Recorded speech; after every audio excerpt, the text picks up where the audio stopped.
नमस्कार, राम राम दोस्तों।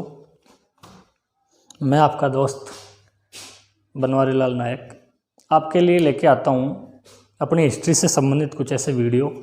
उसी कड़ी में आज एक ऐसा वीडियो लेके आया हूँ जिसका शायद बहुत कम लोगों को पता है। हम देखते हैं कि मेवाड़ में एक राणा होते हैं, महाराणा सांगा।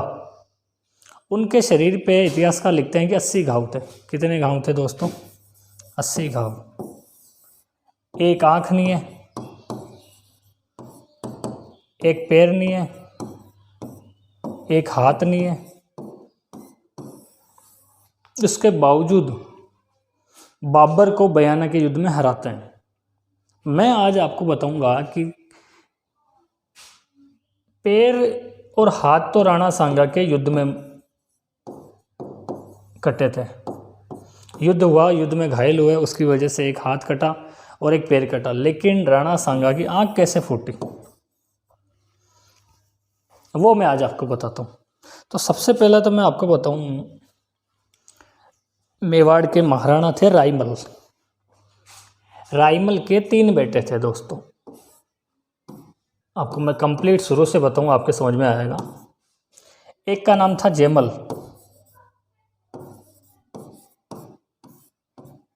एक का नाम पृथ्वीराज। इस पृथ्वीराज को उड़ना पृथ्वीराज कहा जाता है। इसी पृथ्वीराज की पत्नी थी तारा, जिसके नाम पे अजमेर का जो किला है तारागढ़, उसका नाम तारागढ़ पड़ा। इसी पृथ्वीराज का एक बेटा रहता है बाद में बनवीर, अनोरस पुत्र कहते हैं, दासी पुत्र था वो, इसी पृथ्वीराज का था। वही बनवीर था जिसने राणा उदय सिंह को मारने का प्रयास किया। चित्तौड़ पे कब्जा करता है, बाद में उदय सिंह इसको हरा के भगा देते हैं चित्तौड़ से। और एक थे सांगा। 3 बेटे थे राईमल के, तीनों ही बराबर के, तीनों ही वीर, तीनों ही शक्तिशाली। अब प्रॉब्लम ये खड़ी हो गई कि अगला महाराणा कौन बने। राईमल की उम्र हो चुकी है, अब राईमल के बाद राजा कौन बनेगा?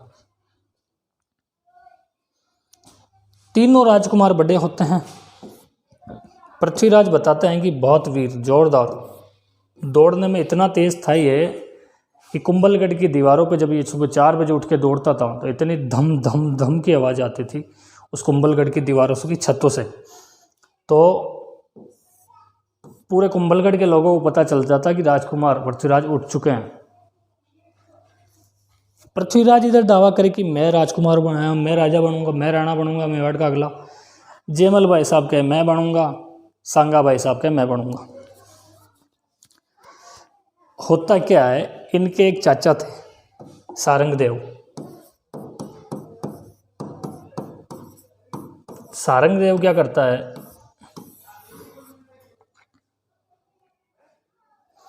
इन्हें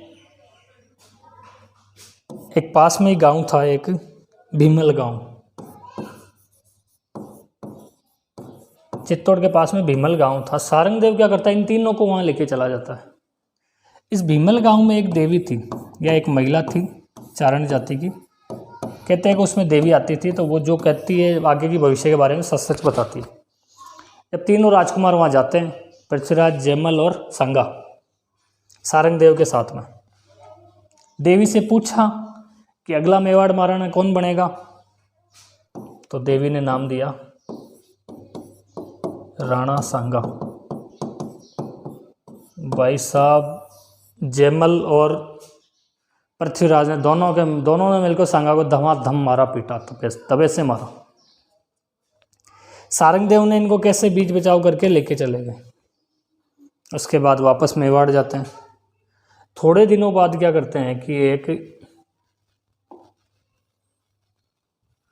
थोड़े दिन बाद एक ज्योतिषी, भारत में ज्योतिष विद्या अभी भी चलती है, ज्योतिषी को तीनों ने अपनी अपनी जन्मपत्री दिखाई। भाई जयमल ने भी दिखाई, पृथ्वीराज ने भी दिखाई, सांगा ने भी दिखाई।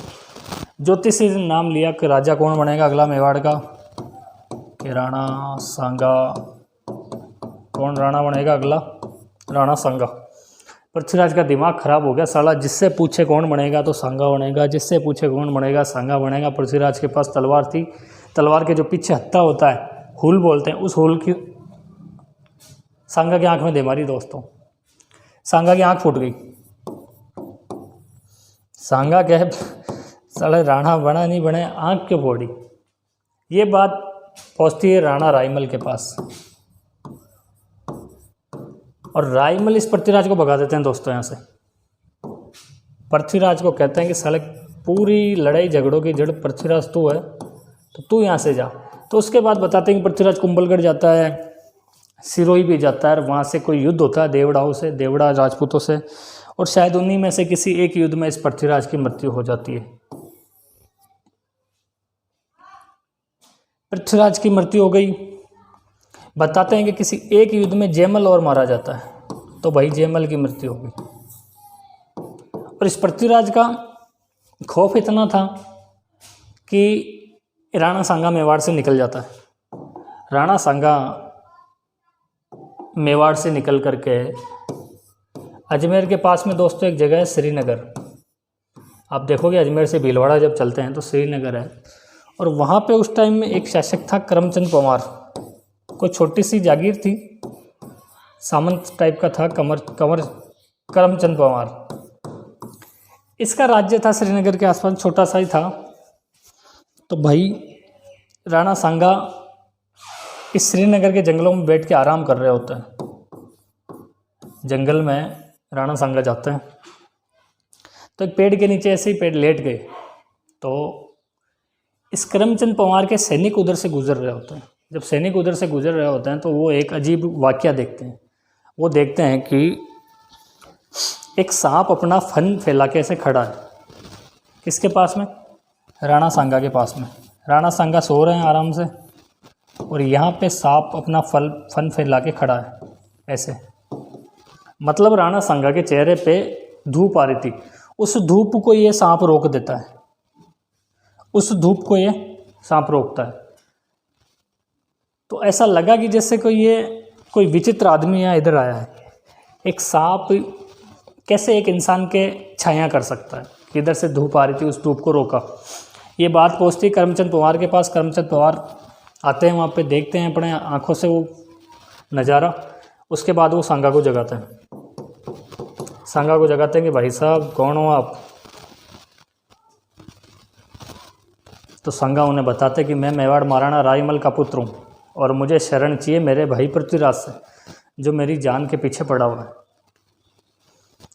क्वेश्चन कई बार पूछा जाता है एग्जामों में कि राणा सांगा ने अपना निर्वासित जीवन कहाँ गुजारा? तो श्रीनगर के करमचंद पंवार के पास। उधर पृथ्वीराज मर चुका है, जयमल मर चुका है, राणा सांगा का पता नहीं कहाँ। राणा सांगा बेचारा खुद निर्वासित जीवन जी रहा कहाँ? श्रीनगर में। अब राणा रायमल की प्रॉब्लम ये हो गई कि राजा किसे बनाए, अगला मेवाड़ महाराणा कौन होगा? तो उन्होंने एक ही शायद कोई छोटा मोटा ऐसे कोई उतना मजबूत नहीं था, एक छोटे से राजकुमार को उठा करके उसे राणा बना देते। लेकिन जब करमचंद पंवार को पता चला कि ये अगला मेवाड़ महाराणा है, तो करमचंद पंवार